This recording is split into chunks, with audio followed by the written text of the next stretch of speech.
기특하다. 그게 바로 관세음보살이 진리에 들어간 문이다 라고 얘기를 했어요. 그러한 때는 허공과 같은 것이 아니겠는가 했는데, 여기에서 일단 관세음보살이 진리에 들어간 문이다 라고 했는 것은 어디에 나오는가 하면 능엄경이라고 수능경이라고, 능엄경에 이런 말이 나와요. 능엄경에 관세음보살의 이근원통 수행법이라는 요 내용을 지금 얘기를 한 거예요. 이게 뭐냐 하면,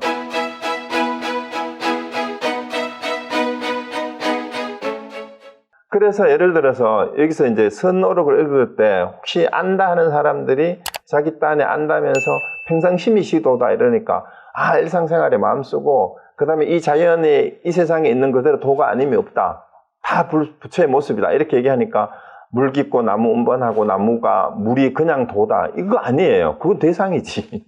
그 얘기가 아니고, 평상심이 도라는 거는 평상시에 마음을 쓰고 있는 그 본래 마음이, 그게 도라는 거예요. 평상시에 무슨 마음을 쓰든. 그러니까 물을 깃는 그 마음, 나무를 운반하는 겉인데 그 마음이에요. 나무를 운반하는 것도 본래 마음이 하는 거고, 물을 깃는 것도 본래 마음이 하는 거지 몸이 하는 게 아니다 이 말이에요.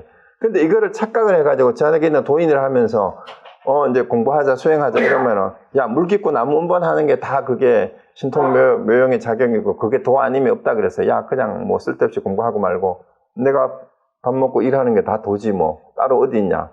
이러면은 이게 깨닫는 도인이 하는 말인 것 같은데, 공덕영지한 본래 마음을 알고 하면은 그 말이 맞지만, 모르고 하면은 뭘 보는 거예요?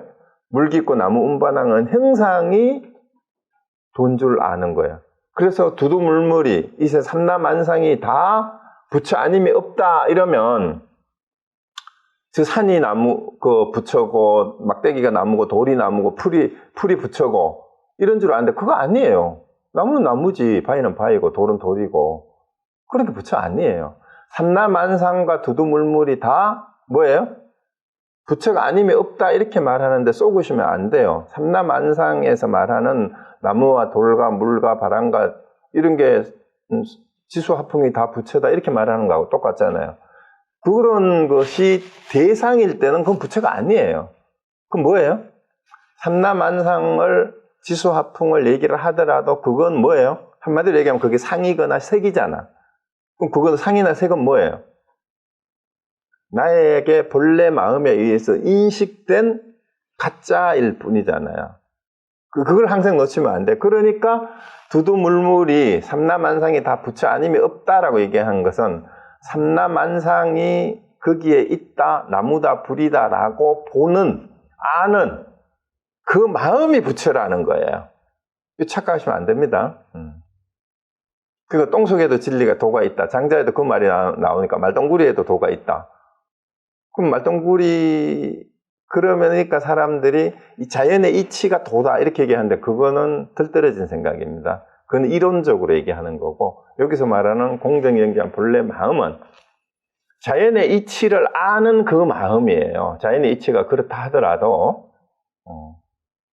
봄이 오면 꽃이 핀다, 뭐 이제 얼음이 녹는다, 뭐 이렇게 얘기하는 것도, 그러니까 어디에 요즘 보니까 그런 글들이 돌아다니던데, 얼음이 녹으면 뭐가 되죠? 보통 사람들은 뭐라고 대답해요? 얼음이 녹으면 물이 되죠. 근데 꼬마는 얼음이 녹으면 봄이 옵니다 이렇게 대답을 했대요. 그러니까 애가 더 멋있는 것 같지만, 얼음이 녹으면 물이 된다라고 하든, 얼음이 녹으면 봄이 온다라고 하든, 그것을 아는 놈이 본래 마음이고 공정영지한 마음이에요. 얼음이 녹는 게 도고, 뭐 봄이 오는 게 도고, 이게 아니란 얘기예요. 그래서 그거 착각하시면 안 됩니다. 자, 그래서 신통과 묘한 작용, 그것은 물 깊고 나무 운반하는 것이다 했는데, 사실은 이거는 방거사의 말이에요. 방거사. 옛날 중국의 그 당나라 때 유명한 방거사의 말이라고, 지월록이라는 그 선사상사 책이 있는데요. 거기에 실려 있는데, 어쨌든 신통과 묘한 작용이 바로, 묘한 작용이 어디에 있느냐? 우리 일상생활에 물 깊고 나무 하는 거기에 신통과 묘한 작용이 어떻게? 물을 깃고 나무를 운반하는 놈이 누구냐 했어요. 색신이 아니라 그랬어요. 본래 마음이 하는데, 그 본래 마음이 신통과 묘한 작용이라는 얘기입니다.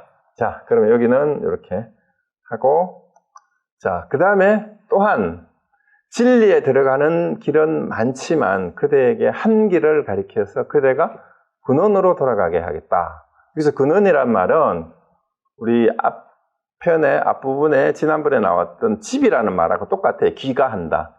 본래 면목 자리다, 뭐 마음 자리다, 본래 집으로 돌아간다 했을 때 그 근원 자리예요. 그래서 진리에 들어가는 길, 진리의 자리를 근원이라고 여기서 다르게 표현했을 뿐입니다. 그래서 바로 한 문은, 한 길 한 문, 진리에 들어가는 문이 하나의 문이 있는데 지금 그것을 보여줘서 여러분이 그 문으로 본래의 자리로 근원으로 바로 돌아가도록 하겠다 했으니까 또 보세요. 이제 앞에서는 내가 깨닫게 해주겠다 해가지고 지금 얘기를 했어요. 공교경지한 마음이 바로 본래 면목이고 모든 부처님과 조사들이 전한 것은 그것뿐이다. 이랬으니까 이제 공교경지한 마음을 여러분이 알았으면 부처님과 조사들이 전한 그 마음이 그 마음이다라는 거예요. 자, 그래도 또 이제 못 알아들었을까봐 또 보충 설명을 합니다. 그래서 정말 진리로 들어가는 문이 앞에서 얘기 다 했지만 다시 알려줄 테니까 근원으로 돌아가게 할 테니까 다시 또 들으라 하는 겁니다. 자, 그래서 이제 문답식으로 확인을 하는 겁니다. 자, 이제 보조국사하고 제자하고 확인이 이제 그때 뭐 까마귀 소는 소리가 까치하고 새우는 소리가 이제 산사이에서 들렸는 모양이죠. 그대는 저 까마귀 우는 소리와 까치 지저귀는 소리를 듣는가? 좀 듣습니까? 예, 듣습니다. 했어요. 그 여러분, 지금 여러분이 있는 자리에서 뭔 소리가 들리세요? 뭔 소리가 들리세요? 여기는 저 큰 길 옆에 지나가는 차 소리도 들리고, 여러분이 지금 제일 많이 들리는 소리는 뭘까요? 제가 지금 이렇게 떠드는 소리겠죠? 제 말이 들립니까? 제 얘기하는 거 들립니까? 예, 들립니다. 그러면 여러분은 그대가 듣고 있는, 자, 뭐가 들어요? 그대가 듣고 있는 본성, 이 말이에요. 듣고 있는 그 문성이라고 했어요. 듣는 성품을 돌이켜 돌아보라. 거기에도 많은 소리가 있는가? 이렇게 물었어요. 여기 여러분이 직접 확인해 보세요. 그냥 책을 읽으려고 하지 말고, 문장을 읽으려고 하지 말고. 여러분 제 말 들려요? 제 말을 들립니다 하고 인식하는 그 자리가 뭐예요? 여러분 듣고 있는 인식, 내가 듣는다라는 걸 아는 그 성품, 그걸 돌아보세요. 그 자리에도 소리가 있어요? 그 자리에도? 그러니까 확인이 거기에는 일체의 소리와 일체의 분별도 다 없습니다. 그럼 그거는 뭐예요? 그럼 들어오면은 소리가 들리면 들리는 대로 알고 조용하면 조용한 줄 알고 하는 자리일 뿐이니까 그 자체에는, 그 바탕에는 소리가 없어요. 그죠? 분별도 없고. 그 소리도 어떤 소리예요? 이게 시끄러운 소리인지 아름다운 소리인지 듣기 싫은 소리인지 무슨 소리인지 소리도 우리가 들으면 분별을 심을 내잖아. 아, 이 소리는 너무 아름답다. 이 소리는 너무 듣기 싫다. 제 목소리는 어때요? 목소리가 좋습니까? 목소리가 찢어지는 것 같아서 싫습니까?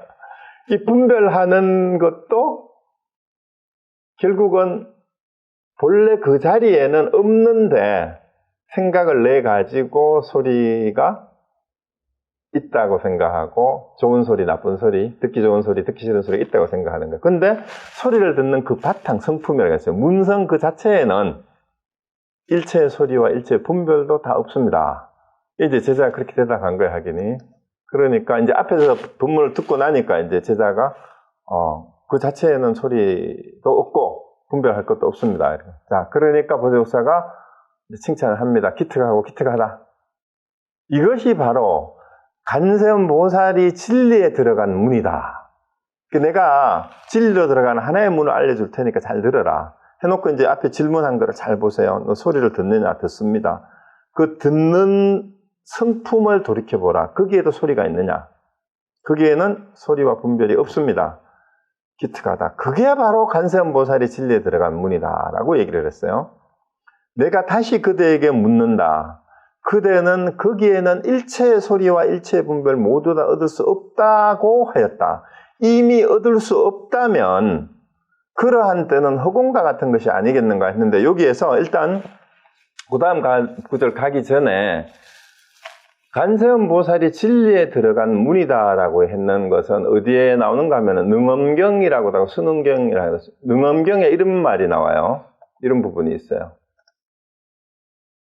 능엄경에 간세음 보살의 이근원통 수행법이라는 요 내용을 지금 얘기를 한 거예요.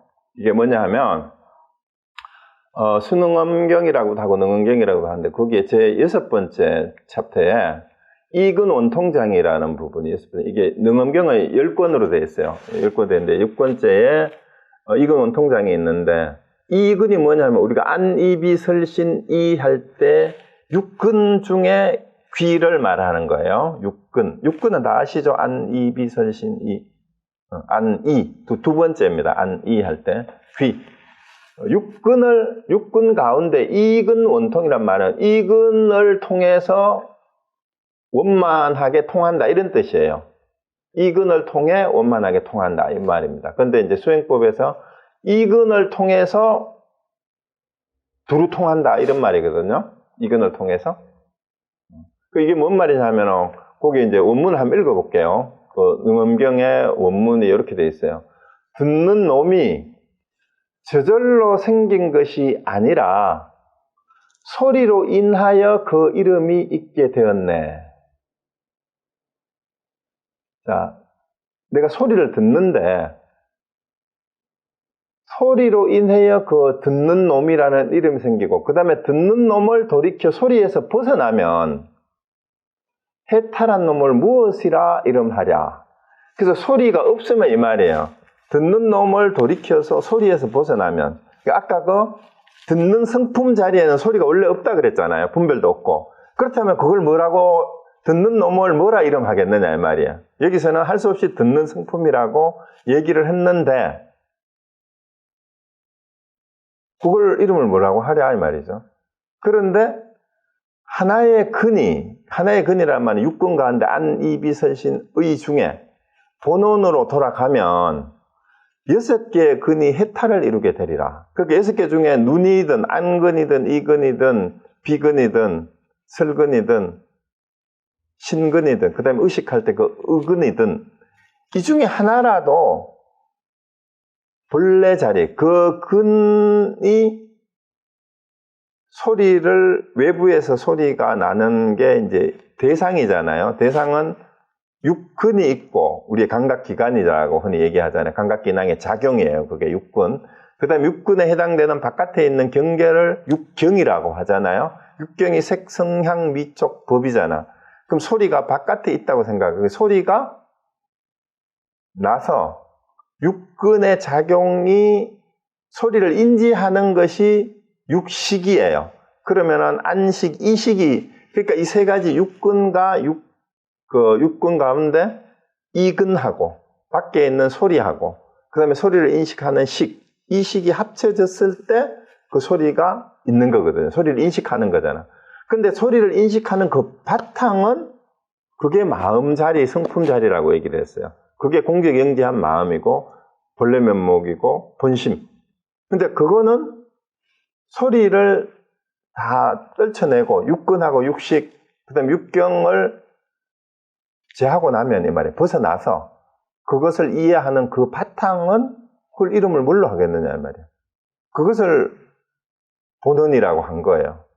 그 공정영지한 마음이고. 그래서 하나를 통해서 본원으로 돌아가면 6개의 근이 다 해탈을 한다 이 말이에요. 안이비설신이 전부가. 그래서 6개의 근도 이와 같아서 원래는 하나의 정밀하고 밝음에 의지하여 이것이 나뉘어 6개와 화합하나니 한 곳이 회복함을 이루면 6작용이 다 이루어질 수 없어서 티끌과 때가 생각을 따라 없어져서 원만하게 밝고 청정하고 오묘하게 되리라. 남은 티끌은 아직도 배워야 하지만 밝음이 지극하면 곧 열애니라. 자, 여기서도 이제 수능거에서 이게 한 근을 통해서 근원을 확인을 하게 되면 어떻게 돼요? 나머지 근을 통해서도 저절로 다 된다 이 말이죠. 그죠? 그리고 남은 티끌은 뭐라는 얘기예요? 저희도 보족세 내용하고 거의 비슷하죠. 그래서 아직도 티끌이 남아있는 거는 습기예요. 습기. 밝음이 지극하면 근데 그 티끌이 있는 거는 아직 털어내야 돼요. 털어내야 되기는 하지만 밝음이 점점점 커지게 되면은 그게 바로 열애다 이 말이에요. 티끌이 하나도 남지 않게 되는 거. 이제 그게 열애라는 거죠. 그런데 사실은 그 육근이 작동을 벗어나서 그 바탕에 있는 것을 하나만 알면 보는 걸 통해서든 듣는 걸 통해서든 뭐 냄새를 통해서든 맛을 통해서든 아니면 감촉 촉감을 통해서든 아니면 우리의 의식의 작용을 통해서든 그 하나만 제대로 그 근원을 알게 되면 나머지는 저절로 그 육근과 육경이 끄달리지 않고 바로 해탈하게 된다 이 얘기예요.